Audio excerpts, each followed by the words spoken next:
Well, I'm back. I hope you have enjoyed that section. So now we move along. Well, basically in the same direction, continuing to discuss relationship dynamics. However, we're going to try to pick up an element which I recently discussed. That is the great independent. Being able to have independent thinking instead of being unduly influenced by others. The problem is, if you're unduly influenced by others, you might be more vulnerable and more insecure and feel less confident about your identity, and you might feel more uncertain about who you really are. This all applies if you're readily influenced by other people, in the sense that they influence your value systems or your hobbies or other activities of your lives. The great independent, as they call it, are people, great independents, are people who hold the ground more and are influenced by society as a whole and their family and close friends less. They're not so easily influenced, even by family and close friends. They have to evaluate everything in terms of their own value system, which they form by evaluating the world as a whole and everything as a whole.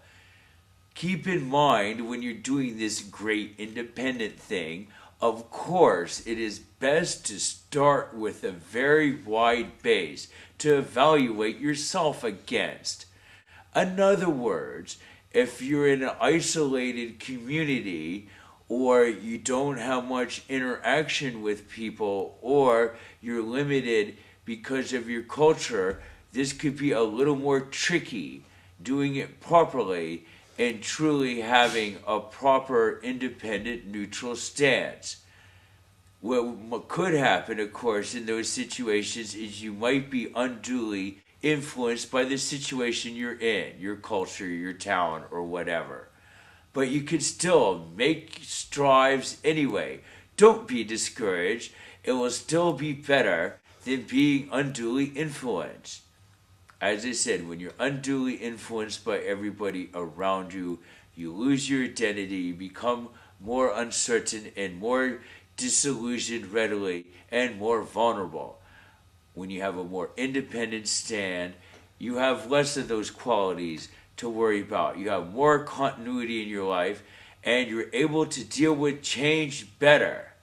In fact, if you are so good at this, you reach the state of farewell in the sense of goodbye.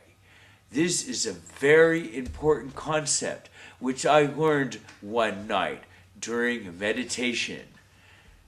The farewell. And that night I was trying to say farewell to smoking cigarettes, but I realized the concept, of course, was much larger. You could say farewell to anything, anyone, any situation, and sometimes you have to, in the sense of death of a close family member, let's say. Sometimes you have no choice.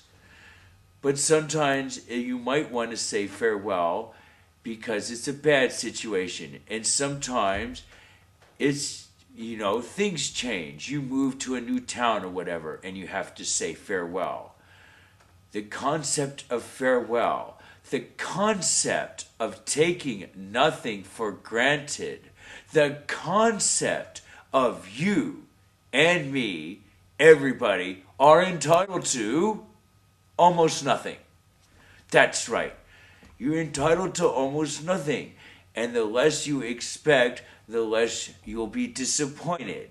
If you feel you're entitled to everything, especially if your sense of entitlement is exaggerated in your favor, in the sense that you're greedy and feel you deserve everything, when in fact you might not, it could lead to serious disillusionment in the future.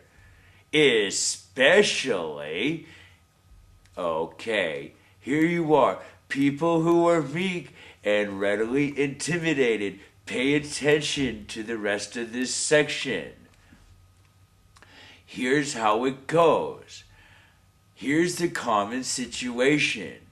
The situation where the people who are meek and the people who are neurotic are less favored, and they are the losers.